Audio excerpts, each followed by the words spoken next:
Welcome back to my channel guys. आज इस video में मैं आप लोगों को मॉडल वर्ब का यूज़ बताने जा रहा हूँ। आज का मॉडल वर्ब हमारा है कैन। तो आज हम इस वीडियो में कैन का इस्तेमाल सीखेंगे। तो चलिए सबसे पहले इसका हिंदी अर्थ जान लेते हैं। तो कैन का हिंदी अर्थ होता है सकना। अब कहाँ इसको यूज करते हैं, तो देखिए फर्स्ट यूज, सबसे पहले इसका इस्तेमाल होता है आपको किसी भी प्रकार की कैपेसिटी, पावर या एबिलिटी को दिखाने के लिए। टू शो कैपेसिटी, पावर और एबिलिटी। जैसे आई कैन स्पीक इंग्लिश, तो इसका मतलब हुआ कि मैं अंग्रेजी बोल सकता हूँ।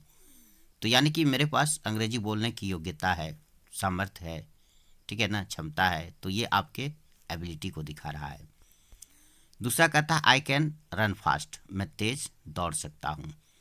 तो यहाँ पर जो है सो कैन आपकी कैपेसिटी को दिखा रहा है, यानी कि आपके पास तेज भागने की क्षमता है, शक्ति है, पावर है, कैपेसिटी है। तो ये आपके कैपेसिटी को दिखा रहा है। आई कैन रन फास्ट, मैं तेज भाग सकता हूँ। सेकेंड यूज देखिए, टू शो परमिशन। ये एक प्रकार से परमिशन को भी दर्शाता है। परमिशन यानी कि आज्ञा। तो यानी कि इसका इस्तेमाल आज्ञा देने या लेने के क्रम में होता है। जैसे यू कैन गो नाउ, तुम अब जा सकते हो। इसका मतलब हुआ कि तुमको अब जाने की इजाज़त है। यू हैव, हाँ, परमिशन टू गो नाउ, ठीक है ना। या you are allowed to go now, यानी कि आपको जाने का परमिशन है।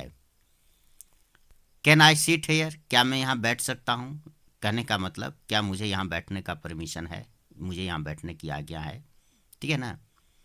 तो ये इस्तेमाल हुआ इसका कि परमिशन देने या लेने के क्रम में यूज होता है। थर्ड यूज देखिए, to show any theoretical possibility. कोई भी थियोरेटिकल जो पॉसिबिलिटी होती है, सैद्धांतिक जो संभावना होती है, उसको भी दिखाने के लिए इसका इस्तेमाल होता है। जैसे एनीबडी कैन मेक मिस्टेक, कोई भी गलती कर सकता है, यानी कि गलती किसी से भी हो सकती है। इलेक्ट्रिसिटी कैन बी डेंजरस, विद्युत खतरनाक हो सकता है। तो एक प्रकार का थियोरेटिकल मिस्टेक है। गाइज मैं आपको बता दूं कि एमकेबी क्लासेस एक ऐसा ऑनलाइन एजुकेशन सेंटर है जहां पर आपको जो है सो स्पोकन या सीबीएसई, आईसीएसई या आप झारखंड बोर्ड से हो तो बाकी सारे सब्जेक्ट आपको पढ़ाया जाएगा। लेकिन पहले मैं स्पोकन सिखा रहा हूं कि पहले आप अपना स्पोकन मजबूत कर लें। कुछ दिन तक इसमें स्पोकन क्लास चलेगा। जब आपका स्पोकन मजबूत हो जाएगा पूरी तरह से, तो फिर आगे इसको इसमें जो है सो सब सब्जेक्ट देखने को मिलेगा आपको। फिजिक्स, केमिस्ट्री, बायोलॉजी, इकोनॉमिक्स, जितने भी सोशल साइंस, साइंस, मैथ, हर सब्जेक्ट आपको मिलेंगे, ठीक है ना। संस्कृत छोड़ करके, संस्कृत में नहीं पढ़ाता हूँ, संस्कृत छोड़ करके सारे सब्जेक्ट में पढ़ाता हूँ आपको। इसी चैनल पे सारे सब्जेक्ट जो है सो पढ़ाए जाएंगे।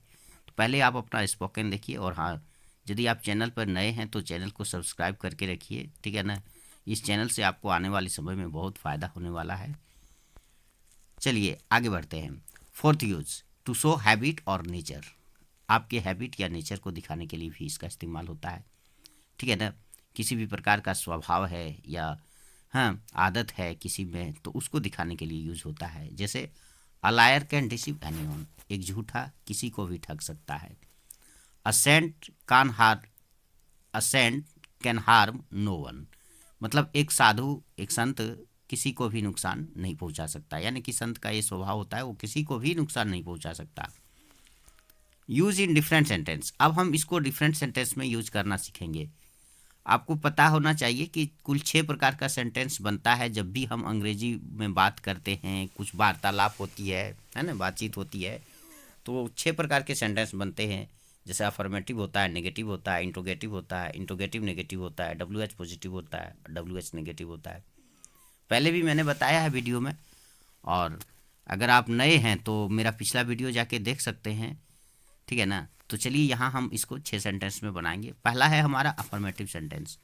तो अफर्मेटिव सेंटेंस क्या है? जैसे आई कैन स्पीक इंग्लिश, मैं अंग्रेजी बोल सकता हूँ। दूसरा है नेगेटिव सेंटेंस, ये नकारात्मक प्रश्न है, नकारात्मक वाक्य है। जैसे प्रश्न नहीं है, नकारात्मक वाक्य है। प्रश्न, सॉरी गलती से बोल दिए प्रश्न, ये प्रश्न नहीं है ये, बल्कि स्टेटमेंट सेंटेंस है, ठीक है ना। तो ये नेगेटिव सेंटेंस है, ये नकारात्मक वाक्य है। जैसे I can not speak English.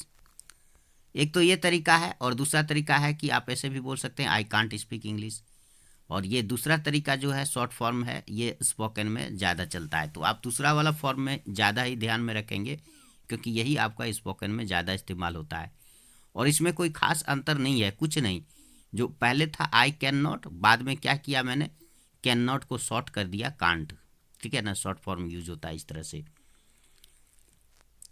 मैं अंग्रेजी नहीं बोल सकता हूँ, आई कांट स्पीक इंग्लिश, या फिर आप बोल सकते हैं I can not speak English.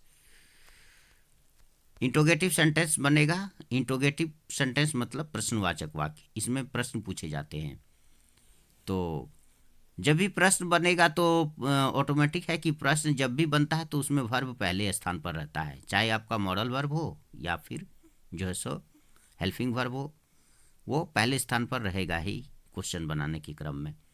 तो कैसे बनेगा, सबसे पहले आप मॉडल वर्ब लगाएंगे कैन, उसके बाद सब्जेक्ट, और उसके बाद मेन वर्ब स्पीक, और फिर इंग्लिश। सब्जेक्ट आपका आई है यहाँ पर, कैन आई स्पीक इंग्लिश, क्या मैं अंग्रेजी बोल सकता हूँ।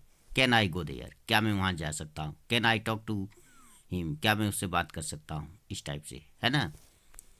अगला देखिए इंट्रोगेटिव नेगेटिव सेंटेंस। अब आपका जो इंट्रोगेटिव सेंटेंस होगा वो नेगेटिव में भी हो सकता है, नकारात्मक प्रश्न भी तो बनते हैं ना, जैसे क्या मैं अंग्रेजी नहीं बोल सकता हूँ, can I not speak English.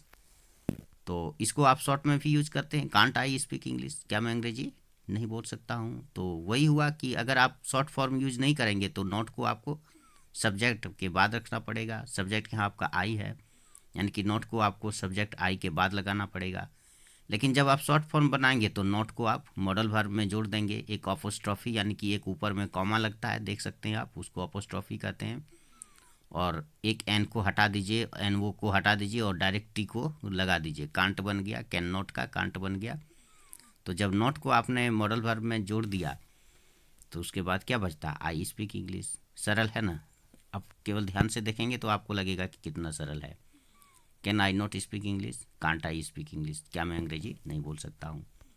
अब डब्ल्यू एच पॉजिटिव क्वेश्चन बनाइए। डब्ल्यू एच पॉजिटिव क्वेश्चन क्या होता है, ये भी एक प्रश्न है, लेकिन ये सकारात्मक प्रश्न है, और ये डब्ल्यू एच वर्ड से शुरू होते हैं। डब्ल्यू एच वर्ड यानी कि जैसे how, where, when, why, whenever, whatever, ये सब डब्ल्यू एच वर्ड हुआ। डब्ल्यू एच वर्ड से शुरू होने वाले क्वेश्चन को, सकारात्मक प्रश्न को, पॉजिटिव क्वेश्चन को डब्ल्यू एच पॉजिटिव क्वेश्चन बोलते हैं। तो चलिए शुरू करते हैं। देखिए कहता how can I speak English, मैं अंग्रेजी कैसे बोल सकता हूँ, ये आपका एक डब्ल्यू एच पॉजिटिव क्वेश्चन हो गया। सबसे पहले डब्ल्यू एच वर्ड रहा हाउ, उसके बाद मॉडल वर्ब लगा कैन, फिर सब्जेक्ट आई, फिर मेन वर्ब स्पीक, और फिर object English. How can I speak English, मैं अंग्रेजी कैसे बोल सकता हूँ। फिर आपका डब्ल्यू एच नेगेटिव क्वेश्चन हो जाएगा, how can I not speak English, मैं अंग्रेजी कैसे नहीं बोल सकता हूँ। या फिर इसको शॉर्ट में ऐसे बोलेंगे, how can't I speak English, मैं अंग्रेजी कैसे नहीं बोल सकता हूँ। तो गाइज इस वीडियो में इतना ही था, मिलते हैं अगले वीडियो में एक नए मॉडल वर्ब के साथ, तब तक के लिए धन्यवाद।